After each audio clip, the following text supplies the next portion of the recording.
You're right, folks, and welcome back. Professions, like most things, will get some form of update in Cataclysm. Things, for the most part, will be as they have been up to now, but there are still some changes worth talking about. So let's start with where you find them. In Classic at the minute, be that anything era-related or Wrath, your skill is located, funnily enough, in the Skills tab of your character info page, alongside your weapon skills, mount skill, etc. The professions themselves are located in the General tab of your spellbook. In Cata, this is all combined and given its own bespoke tab instead, which can also be found in the spellbook. Handily, it will be called Professions.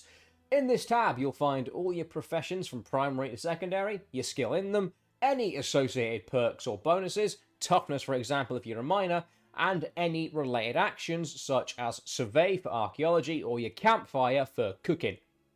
Basically, this just puts all your profession malarkey into one easy to understand interface. Simple, but surprisingly effective. Let's crack on with some actual professions then. Blacksmithing, leatherworking, and tailoring, the big primary crafting professions. Mostly undisturbed, however, from Vanilla 2 Wrath for each of these professions, there have been specializations attached to them. For blacksmithing you had armorsmith and weaponsmith, which further diverted into swordsmith, axesmith or macesmith. Leatherworking had tribal, dragon scale or elemental, and tailoring had mooncloth, spellfire or shadow weave. All of these specializations granted access to different patterns and whatnot, and had varying degrees of usefulness depending on your class and spec, and generally had a quest or two associated with them in order to attain your spec of choice. This means there's quite a bit of flavour, and you might even say a bit of exclusivity within your chosen profession. By the time we get to Wrath, however, they're all fairly obsolete and don't actually play any part in crafting, and are instead just relics of the previous expansions. That obsolescence results in their removal entirely come Cataclysm. They're just gone. You can't become one, and any patterns that were previously limited to a certain kind of specialisation are now just available to all players who have the relevant skill in that profession. That being said, there are still some bonuses to having these professions. Similar to Wrath, leatherworkers can apply an enchant to their braces that is generally far more powerful than anything an enchanter can whip up for that slot. They also still make some of the best in slot leg enchants and are able to apply said enchant to themselves for a reduced fee. Blacksmiths can still insert additional gem sockets to a handful of their items, and tailors can still enchant their own cloaks, and much like leatherworkers are still able to create the best caster healer leg enchants with again a reduced cost for self-use.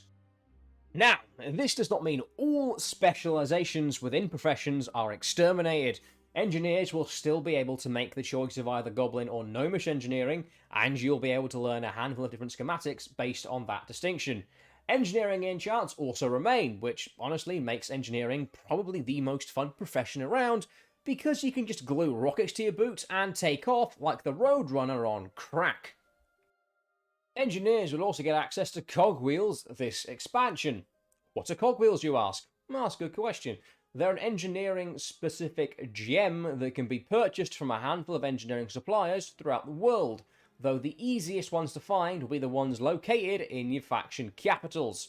They provide a large amount of secondary stats and can be purchased for a variety of frankly random materials, ranging from handfuls of obsidian bolts to a goblin barbecue. Yeah, it's a little bit random.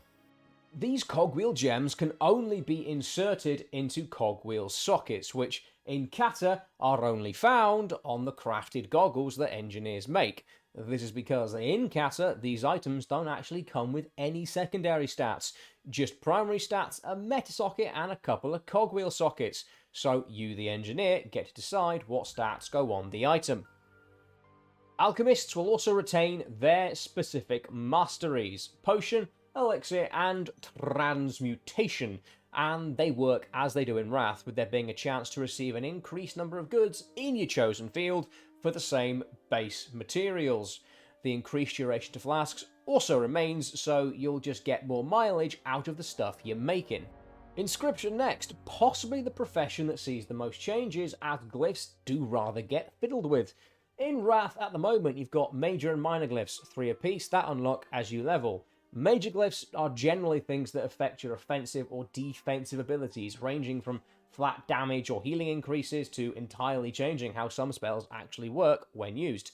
Minor glyphs tend to focus on your utility, class buffs, movement speed things, etc.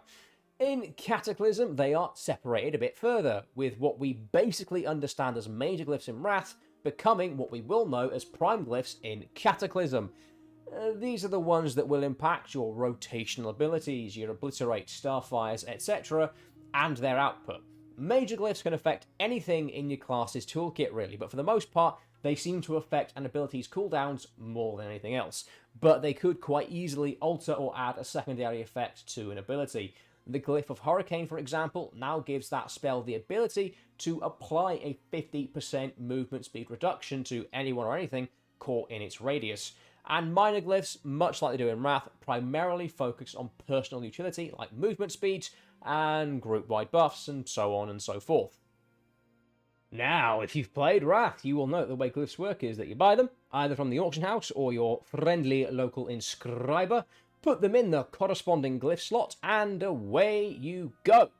Should you wish to remove or replace them, you can shift right click or just put a new glyph in that slot, destroying what was there before. In Cataclysm, however, glyphs are not simply one-use items, instead things that you can add to a library so you can add or remove them from your setup as you please.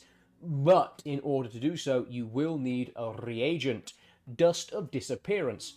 This reagent can be made by your friendly local inscriber, or you can just go to the Inscription supplies shop in your major city and pick up a load. This is meant to encourage and facilitate the regular changing of glyphs depending on the activity you're doing, or even on an encounter-by-encounter basis without having to carry around bagfuls of replacement glyphs.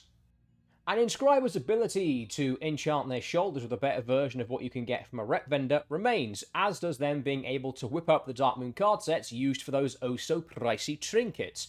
But come Cata, these perks are joined by them being able to create epic quality relics, which if you've seen my primary stat video, you'll know these are no longer a class-based thing, and are instead just raw stat sticks.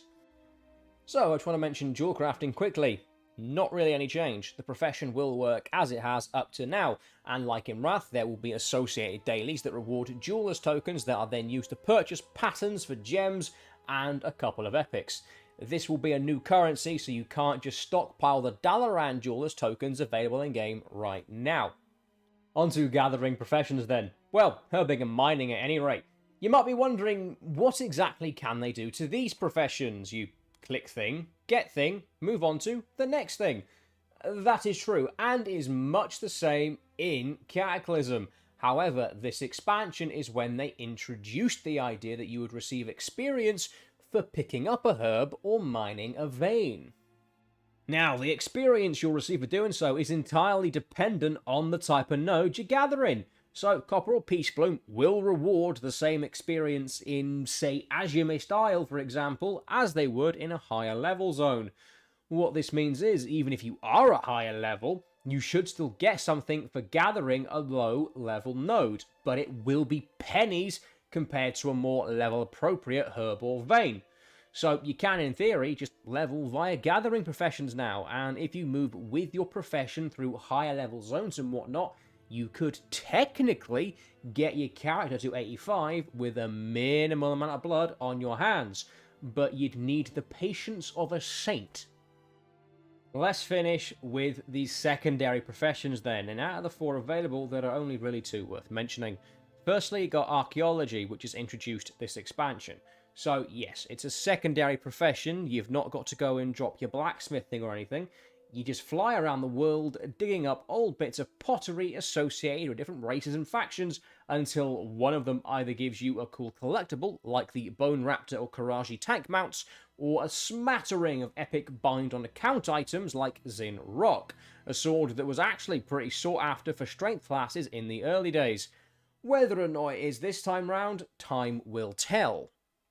It's also through this profession where you can uncover the alchemy recipe for the Vial of the Sands mount. Now, unless they change things, this pattern is bind on pickup. So if you are an alchemist and you either want to make an ungodly amount of money, or you just want to ponce about as a great big dragon, you're gonna have to get your spade out, I'm afraid.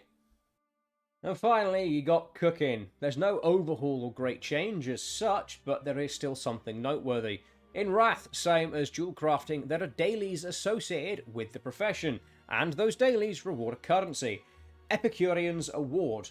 This is the exact same currency that will be used in Cataclysm, so again, unless they change something, you will be able to stockpile these awards now.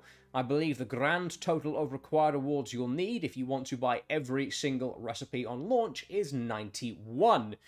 If you're like me and stopped doing cooking dailies after you got your chef's hat, it might be worth starting back up again. Anyway, that's me for now. Let me know your own thoughts down below. Be so kind to like, sub, share your pals and so on. That'll be grand. Have a good one, folks. Bye for now.